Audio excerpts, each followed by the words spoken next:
নিরাপদ আশ্রয় ভেবে মিঠা পানিতে ডিম ছাড়তে আসে বিভিন্ন প্রকার দেশীয় প্রজাতির মাছ। এই সুযোগে চায়না দুয়ারি, কারেন্ট জাল ও মশারি দিয়ে তৈরি নেট জাল এবং বাধাই জাল দিয়ে মা ও পোনা মাছ নিধনে মেতে উঠেছে অনেকে। প্রশাসনের নীরবতায় দিনের পর দিন বেড়েই চলছে এসব জালের ব্যবহার। কুমিল্লার ডাকাতিয়া নদী ও খালবিলে চায়না দুয়ারি জাল দিয়ে মাছ শিকার হচ্ছে। স্বল্প ব্যয় এবং কম পরিশ্রমে বেশি মাছ ধরতে বিপজ্জনক এই জাল ব্যবহার করছে মৎস্যজীবীরা। এর ফলে দেশীয় মাছ কমে আসবে এমন আশঙ্কা সবার।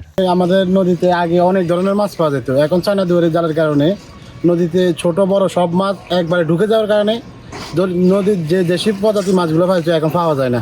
ভবিষ্যতে যদি এভাবে জাল বসানো থাকে তাহলে মনে হয় না আর 2-3 বছর পরে যে মাছগুলো পাওয়া যাবে। রিং জালে বসায় তারপরে যে মাছগুলো মাইরে ফেলা, ছোট বড় সব মাছগুলো মাইরে ফেলা, লাস্টে আমাদের মাছের দাম অনেক প্রচুর বেশি হয়। বাজারে মাছ আমরা পাই না, তার কারণ মাছের পোনাগুলো নষ্ট করে ফেলা। এই জালগুলো এমন পদ্ধতি তৈরি করা, এটাতে ছোট একটা মাছের পোনা একবারে মনে করো সদ্য প্রস্ফুটিত হয়েছে, সেই মাছের পোনাটাও এটাতে আটকে যায়। এই কারণে কি হলো, যারা মাছগুলো এই জালগুলো বসাচ্ছেন তারা জালগুলো বসিয়ে মাছগুলো ধরছে, এগুলো কেউ কিনতেছে না বা তারা নিজেরাও খায় না, যেহেতু আটকে গেছে এগুলো ধরে তারা নষ্ট করে ফেলে দেয়।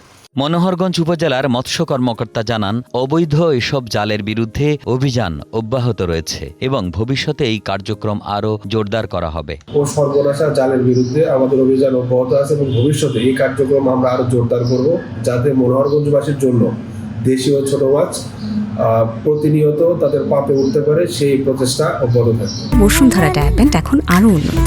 এই হট এয়ার থ্রো টপশিট দ্রুত শোষণ করে সোনামণিকে দেয় কোমল অনুভূতি। মনোহরগঞ্জ উপজেলার নির্বাহী কর্মকর্তা জানান, প্রশাসনের পক্ষ থেকে অভিযান পরিচালনা করা হয়েছে, সকল ধরনের জাল রিপ্লেস করা হয়েছে। আমরা যেটা করেছি, উপজেলা প্রশাসনের পক্ষ থেকে উপজেলা প্রশাসন, এসিল্যান্ড, মৎস্য অফিসার, একই সাথে আমি একজন আমাদের প্রতিবন্ধী বিষয়ক কর্মকর্তা আছে, তাকে ফোকাল পার্সন করে আমরা একটা কমিটির মতো ফর্ম করে উপজেলার বিভিন্ন অংশে অভিযান করেছি এবং যখনই যেখানে যেটা চোখে পড়েছে, চায়না দুয়ারি জাল সহ, বিশাল জাল সহ, বাঁশের চারি, এগুলো কিন্তু আমরা রিপ্লেস করেছি।